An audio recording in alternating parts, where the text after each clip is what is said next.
Alpine Segun, Alprin Segun. If I'm saying his name wrong, I'm sorry about that. But he is a good player. Talking about But myself. he said, yeah, dude Yeah, from the Rockets. yeah. He said going into next season, his goal is to take more threes.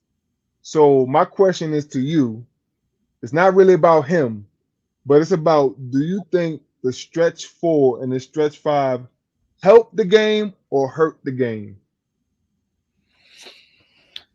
It honestly that depends on the player, that depends on the team. Like some make it look good, you know what I'm saying, and some don't. Like sometimes in B, you watching an B player look really good, and sometimes you're like, bro, can you go by the basket? You know what I'm saying? Like you're shooting too many jump shots. Like go by the basket, bro. Like you know what I'm saying. So Mm-hmm. I mean, him saying that, I think that he know he putting up high numbers. Like he gets you some boards, he gonna get you some points. I think that he know if he knock down a couple more threes a game, that he could possibly make an all star. You know what I'm saying? Like I think you know, I think there's a lot of players who they look for like what's some easy way to boost my points. You know what I'm saying? Boost my like how I get a couple more points in the game, and that's probably a good way for him to do it. Shoot a couple more threes, but I mean, the Rockets they shoot a lot of threes anyway, and they got But such you don't consider that bad for basketball? You just got a guy just taking threes? yeah. I mean, listen, at this point that's how they playing it. That's how they playing it. Like, do No, I like? I'm not. I don't care how they playing. I'm asking you, as a guy that loves basketball, do you think it's good or bad for the game to have more stretch fours and fives? I I think that it's nice when you have people capable, but you got to use them in all the right situations. So like, I want my bigs. If you can shoot the three, okay, you gonna get that chance when we do high pick and roll, pick and pop situations. We're gonna see how the defense play. If they play you back, boom, you could pop for that three. You know what I'm saying? And in other situations, we're gonna roll you to the basket. In other situations, we're gonna post you up. You know, we're gonna mid post you, get you a couple mid range shots, or you're gonna pass out the post for us. Like we're gonna use you in a lot of different ways. You know what I'm saying? Like just do I want my big man just out there shooting mostly threes? No. That's to me, if my big man shooting mostly threes, that's bad for the game. You know what I'm saying? But if I got a mix of threes within everything else he doing, then that's good for the game. Because it off top memory, we know Dirk Nowitzki probably one stretch four that we know won a championship. I'm trying to think of other stretch fours that won at a high level or won a championship. It's not. I feel like it's not a lot of those for it to be so much of a thing to have stretch fours and stretch fives shooting so many threes, or talking about coming into the season wanting to shoot more threes and not like, let me get more easy buckets and post moves. Let me draw doubles from the post instead of, okay, if I knock down a three, then what is that going to do? You think that's really going to stretch the game? I mean, like my thing is like, all right, so like a lot of the like, at least in like a little bit like, and I ever like, you know what I'm saying? Like a lot of the long twos or 3 point shots the bigs got, they was all for like I said, like high pick and rolls or pick and rolls by like the pick and rolls, pick and pops by the 3 point line, and they might knock that down, or somebody coming off the screen while the ball moving, the big end up being open like on the corner or like the baseline or something for that long two or that three. Like, but now like these forwards or the center, they might come up and catch the ball on the wing or catch the ball up at the top of the key, which we used to do that too, but then they will make the pass. Now they shooting it. You know what I'm saying? And it's like, that's cool. But if I got my big up there, then I would want my big to also be able to pass like a Jokic, like, you know what I'm saying? And just to catch the backdoor cut since I got my big out here, that means you're big away from the basket. So now we might get the backdoor cut. You know what I'm saying? We might get off ball screen, get somebody cutting towards the basket. You know what I'm saying? Or if the defense they see that and they help towards the basket, then you know what I'm saying, kick it to the wing or the corner, whoever open right there, since they all, you know what I'm saying, those towards the basket. Like I want something like that. Like if they not playing like Jokic, like where he could shoot the three and make the play from there.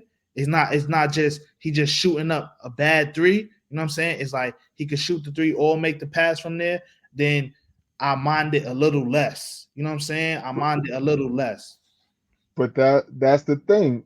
It ain't that many players like Jokic, but Jokic. So it sounds like it's bad for the game to have your big man out there and they're not capable of doing what Jokic could do. And I wouldn't even want to put that pressure on my player to try to do things that Jokic could do because they ain't capable of it. And we're talking about now if your center's at the top of the key and he shoots a three, who in the paint to get the rebound? Mm-hmm. Because That's they go small ball four anyway. So it's like, all right, they go small ball five or like, so it's kind of just a weird dynamic. That's why me personally, I don't like it because the dynamics of it is more of negatives to me than pros with it. Yes, you stretch the floor, you may open up the floor, but you have to be a good 3-point shooter. I don't just want my center just taking threes thinking that's going to stretch the floor. Like if he ain't making them, then we just going to pack the paint. right. And see, that's another thing. Like it also is your team, the team you got, because like it's not just that Jokic could shoot a three and to make the play from there, right? He also got another 2 6'10" dudes on the court when he got Michael Porter and Aaron Gordon. So like how you said, who gonna get the rebound for Denver Nuggets? They got two people that could go get the rebound. You know what I'm saying? But for other teams, y'all don't have that. You know what I'm saying? Not to mention, y'all big men can't pass like Joker. So y'all got somebody up there that's gonna shoot the three, or he not even gonna make you a play. He gonna have to give it to somebody else to make a play. Then where you gonna put him? Now he gotta go either run back to the paint, which they don't even like playing in there, or run to the corners for a corner three or something, like, you know what I'm saying? Like, so it don't make sense. Like it's like the same thing with the Warriors. Like Steph Curry and Clay, they made it look so good. Everybody took the blueprint. You know what I'm saying? Like, and Joker and the Nuggets kind of make this style look good, but everyone can't do it. Everyone can't do it. And it's funny that you bring up Joker and something popped in my head, right? All right, Joker is I'm not gonna say a reluctant 3-point shooter. What's the word I'm looking for? He thinks about the 3-pointer secondary, whereas Embiid, he's thinking about the 3-pointer off top. Do Mm-hmm. you feel like I feel this is why I'm saying this is why I feel like the big man shooting threes could hurt you in the long run? Because look, Jokic, he still plays inside first. He goes down low, kills down low first, and then if it's an open three, he'll knock it in. He won a championship. With Embiid, he looking to shoot them threes, play up top. Then he'll go down low a little bit. He'll be up top, go down low. So like he not dominating in one area because he out on the top shooting, but then you got Jokic dominating down low, and then he'll shoot the three if it's open. And that's what this is why I feel like the game, the stretch four and stretch five, is really make believe. Like it looks like it's helping the game because it looks like the floor is open. Guys look like they good because they shooting threes. I think it's hurting the game in the long run. I guess it take people like that to get to a Joker, because like I feel like MB really want to play how Joker play, but he don't. You know what I'm saying? He played more for he gonna give you a euro. You know what I'm saying? He gonna shoot the three, and it's like, bro, like Yeah, his son is shooting guard. we understand when you want to show off your talent, but look how Joker do it. And it took him some time. He slow cooked, got better. We see him do more and more, but now it's looking like, okay, he finally got to that point. But look how he do it, bro. Like he's showing us he could dribble the ball up. He's showing us he gonna get rebounds. He could pass the ball from, if it don't matter if he had the three, if he had the high post or low post, he could pass it. He could score on the low post. You know what I'm saying? He got good pivot. You know what I'm saying? So like he's showing us everything, but he not forcing it though. You know what I'm saying? He not coming down like, oh, I want them to know I can shoot a three. I'm about to shoot a three right now. Like, nah, like he gonna look and see how the defense are playing him. You know what I'm saying? And he might even have the three sometimes and still try and get a little high post on you just to make the better pass. You know what I'm saying? Like so it's about IQ when it comes to it. Like MB got the talent, you know what I'm saying? But it's about IQ when it comes down to the rest of it. So back to the stretch four, stretch five. Another player that's popped in my head is PJ Tucker, right? We know we know he's not a real, 3-point threat, right? But he plays in an analytical era that he should shoot 3-pointers. You being a coach, and I'm saying you coaching in this era, but you still have your mindset. Would you allow him to still shoot X amount of threes in this stretch four era? I mean, it depends on the team I got, but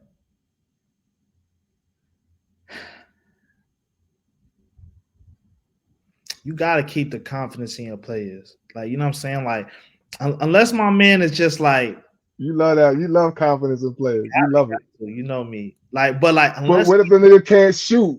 Why do that, I want to? Why do I want a you gotta non-shooter to be confident? you gotta be bricking crazy.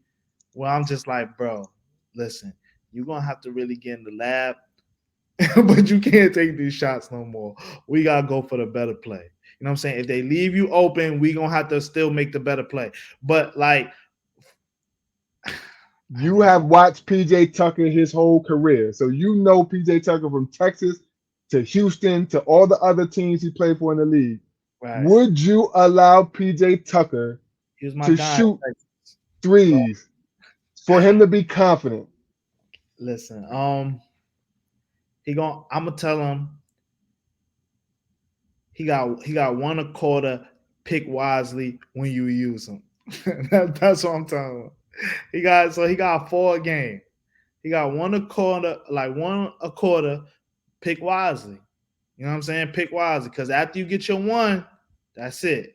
You know what I'm saying? I might say, like, if you make it, then you still got another one that quarter. I might tell him something like that. But like, once you miss, that's it. You know what I mean? Like, I like, because you want to keep the confidence, but you gotta be realistic. Like, I don't want, if they keep leaving PJ Tucker open, he shoot 10 threes a game for me. You know what I'm saying? Because I know that percentage ain't gonna be good. So I don't want that. So yeah, he got 4 a game for me, man.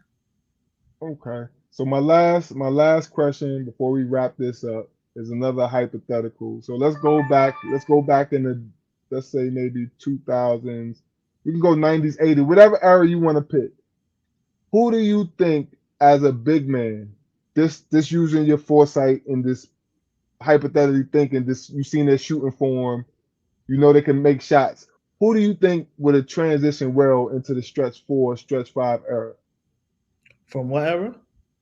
Just pick any. You can pick any era, any player. But what player do you think? What stretch four? What 4 or 5 man you think could have transitioned to this stretch four, stretch five era and have been a capable 3-point shooter, or somebody you would have said you would have gave them PJ Tucker shots to shoot 10 of those because you believe that he can make 4 or 5 a game for you. What player and what era did you would have picked? For a stretch, a power forward and a five, you would have converted them to be a stretch four and a stretch five. So give me two. Give me a stretch four and give me a stretch five. I ain't gonna say I would want them to convert, but I'll let them take some more threes. Hakeem, KG. Now just give me two. So who's your power forward? KG? Yeah, I'll take KG and I'm gonna take Hakeem. So let me give you another hypothetical. If you gave KG 10 shots, 10 threes a game, and Hakeem 10 threes a game, how many think they knocking it? Just off the hypothetical. And they're shooting for them, and you know they're capable. Probably in the beginning, low. You know what I'm saying? Probably in the beginning, probably like 2 or 3 out of 10. You know what I'm saying? But since once they get used to it, like, all right, I'm getting these shots, I'm gonna take these shots. I think you know what I'm saying, that they might give me a little 30, 33, 35%. You know what I'm saying, from three. So my two, I'm gonna go with. See, I don't know if he considered a power forward, so I don't want to mess up the game. So I'm gonna go with my five. I'm gonna go Sam Perkins because Oh, even though but he he was got a, threes though. I know he shot him, but He would. I'm gonna take him away. I'm gonna take him away because I was gonna use him in my power forward, but I'm gonna take him away. Rick Smith be my 5. I think he could have transitioned to a stretch 5 because he had a nice little form. He could hit the 15-footer, and I think if he practiced enough, he could have hit some threes. Yeah. Because he had a nice little touch in his form. Yeah. And my power forward, I would go with. I want to say Timmy, but I'm gonna go away from Timmy. I'm gonna go with my power forward. You seen Timmy? I fucking hate that shot that he hit. You seen Timmy? My power forward. Damn. I'm trying to think, man. Who would have been my power forward? Because I'm thinking power forward. Maybe Amari Stoudemire. Albert Ori or nothing, man. Nah, because that's too yeah. That's too easy. Because he would have been in this era, he'd have been considered a great shooter. Yeah. Because you give him 10 of those things, he would have knocked down at least 5. Yeah, but he'd cheat because he wasn't really a power forward. Like, yeah, he's really a small forward. Right. But you said for your 4, you said Amari? Yeah, I'm gonna go Amari. I'm gonna give Amari a chance to show if he could have knocked down that 3. If he especially when he played with Steve Nash. Threes and dunking on niggas. Yeah, it would have been nasty. You've been a highlight tape even crazier, like. Bro. Especially when he played on that Suns team. If he was in this era and they would allow him to shoot threes too in that 7 seconds and he was knocking them down at a good clip, at least 40%, it'd have been a problem. Because you would have had to play him honestly at the 3-point line, and he was quick enough to two dribbles as a dunk. He didn't even need no dribbles. He might just jump. He might just jump, and it's a wrap. That's a fact. That's a fact. So basically, Fox Sports Media feels the stretch 4 and 5. Thumbs up, thumbs down, or both? At his best, it's gonna be thumbs up. At his worst, no. At his best, it's gonna be thumbs up. Average and below is thumbs down, bro.